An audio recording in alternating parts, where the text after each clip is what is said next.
सभी गुरु भाइयों को हरिहर स्वागत है। आप सबका हमारे YouTube चैनल पर आज चर्चा करेंगे स्त्री और पुरुष के होने का कारण।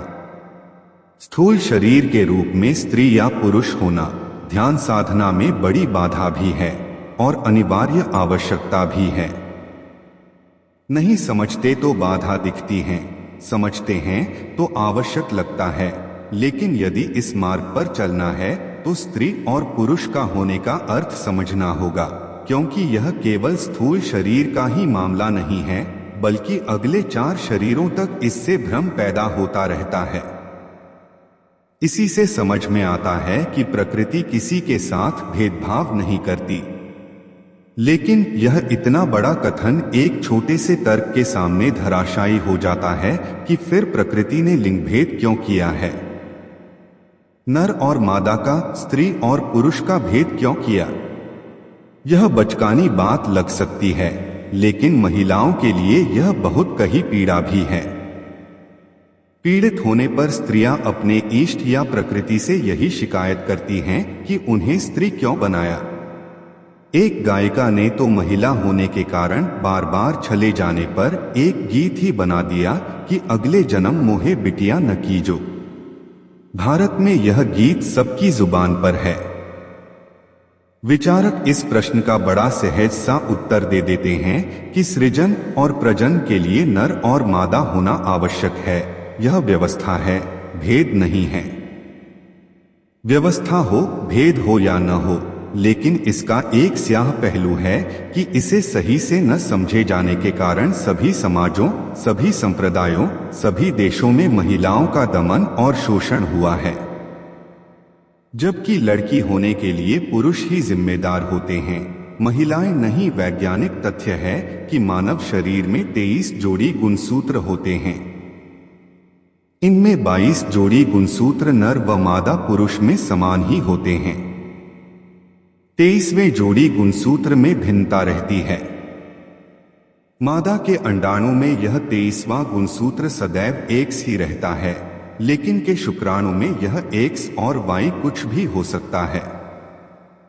प्रजनन प्रक्रिया के बाद जब नर व मादा के XX गुणसूत्र मिलते हैं तो नर का जन्म होता है, और जब मादा के X से पुरुष का वाड गुणसूत्र मिलता है तो मादा का जन्म होता है। आशय यह है कि गर्भ में लड़की होने के लिए पुरुष का Y गुणसूत्र ही जिम्मेदार होता है, न कि महिला।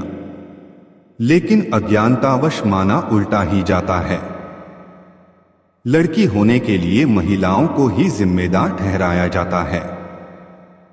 उसे ही सब कुछ सुनना सहना पड़ता है।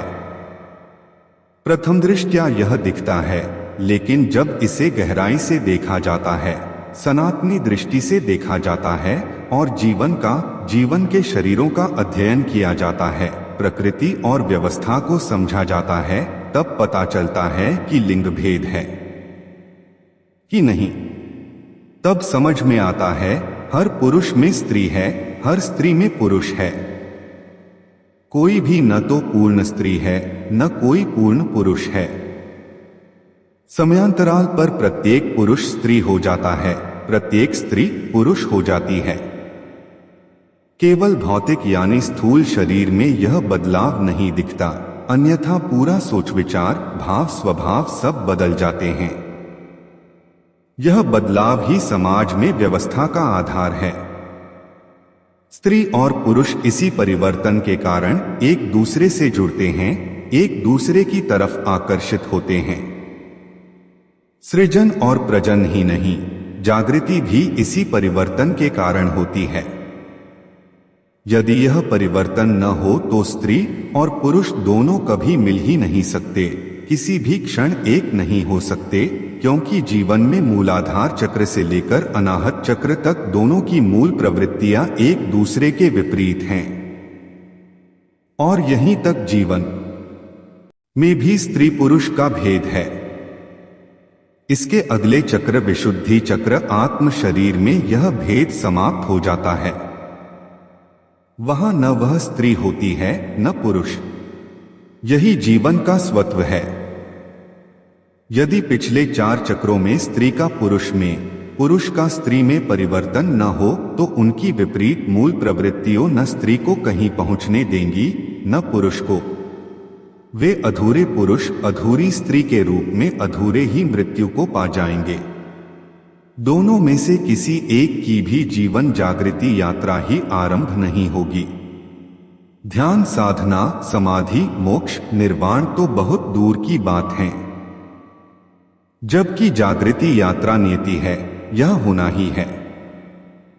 जीवन इस विधि से रचित है कि वह स्वयं के होने का प्रमाण देना चाहता है। मैं हूं, जीवन यह सिद्ध करना चाहता है। जागृति भी चाहता है। यह चाहना, यह प्रामाणिकता मनुष्य शरीर से ही प्राप्त हो सकती है। इसलिए उसे चलाने के लिए कोई न कोई मनुष्य शरीर चाहिए। चूंकि मनुष्य शरीर जीवन की आवश्यकता है, नीति की आवश्यकता है, इसलिए उसे रचा जाना आवश्यक विधान है। इसी विधान की पूर्णता के लिए नर और मादा तत्वों का संयोग मिलन आवश्यक है, ताकि नए मनुष्य शरीरों की परंपरा बनी रहे। इसलिए दोनों शरीर रचे गए हैं, एक ही विधि से रचे गए हैं, केवल कुछ अंगवयव सृजन प्रजनन के लिए भिन्न हैं। नहीं समझ में आते हैं तो इन अंगवयवों के आधार पर भेद नजर आते हैं, समझ में आते ही व्यवस्था दिखने लगती है। यह व्यवस्था ही सृजन करती है। जब पुरुष शरीर व स्त्री शरीर के मूलाधारों का संसर्ग होता है तो उनके जैसे एक और स्थूल शरीर का जन्म होता है। यही प्रजनन की परंपरा है। यह बाह्य संसर्ग होता है, ऐसे ही आंतरिक संसर्ग भी होता है। एक ही शरीर में मूलाधार का दूसरे चक्र स्वाधिष्ठान के साथ मिलन होता है, संसर्ग होता है। उससे भी एक नई शक्ति का सृजन होता है, उसे अयोनिज कहते हैं।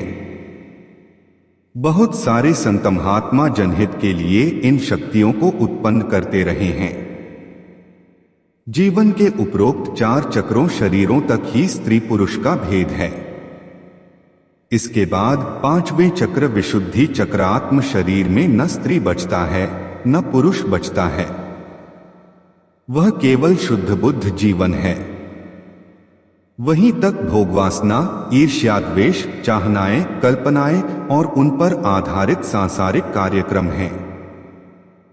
शरीरों में होने वाले इन परिवर्तनों के कारण ही सृष्टि है, संसार है। इन्हें समझ लेते हैं तो संसार में सुखपूर्वक जीवन व्यतीत कर प्रमाणित हो जाते हैं, अन्यथा दुखी रहते हैं और जन्म दर जन्म इन्हीं दुखों के झोले एकत्र करते हुए भटकते रहते हैं। मुख्य बात यह है कि चौथे अनाहत चक्र में पुरुष का शरीर स्त्रैण हो जाता है। उसके चित्त में ग्रहण करने के भाव आ जाते हैं, वह मांगने लेने की मुद्रा में आ जाता है। वह सब कुछ पाना चाहता है। समझदार होता है तो सहज सरल होता जाता है और सबसे बड़ी पाने की चाहत ज्ञान की तलाश में निकल पड़ता है। ज्ञान पाने के लिए तरह तरह के जतन करता है। जंगल पहाड़ पर भटकता है और यदि नासमझ है तो सांसारिक वस्तुओं के पाने में ही उलझा रहता है, उन्हीं में भटकता रहता है। उधर चौथे चक्र में महिलाओं में पुरुषत्व आ जाता है। ये देने वाली मुद्रा में आ जाती हैं।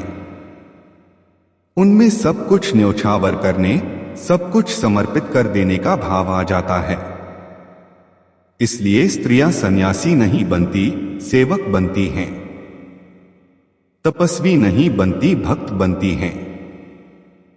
गृहस्थ में भी इसीलिए उनसे कहा गया है कि पति को परमेश्वर मान लो, उसके लिए पूरा समर्पण कर दो, उनके लिए यही पर्याप्त है। उसी से वह तर जाएंगी, मोक्ष को पा जाएंगी। पति चाहे कैसा भी जीवन जिए, चाहे किसी भी गति को प्राप्त हो, लेकिन उसके प्रति समर्पण करने वाली पत्नी पार पा जाएगी। पति दुष्ट हो, नरक भोगे, लेकिन पत्नी सुख की अवस्था पा जाएगी। यही इन चक्रों शरीरों की महिमा है। इस महिमा का शरीरों का यह परिवर्तन इडा पिंगला नाड़ियों से यह रहे स्वरों से आसानी से समझा जा सकता है। ध्यान देने से प्रत्येक व्यक्ति समझ सकता है। इडा स्त्रैण चित्त का प्रतिनिधित्व करती है और पिंगला पुरुष चित्त का। इन्हीं के कारण नित्य प्रति मनुष्य का आचरण अदलता बदलता रहता है। अगले अध्याय में इस पर विस्तृत प्रकाश डाला गया है। आगे की चर्चा के लिए वीडियो को लाइक, शेयर और चैनल को सब्सक्राइब करें। तब तक चले सभी गुरु भाइयों को हरिहर।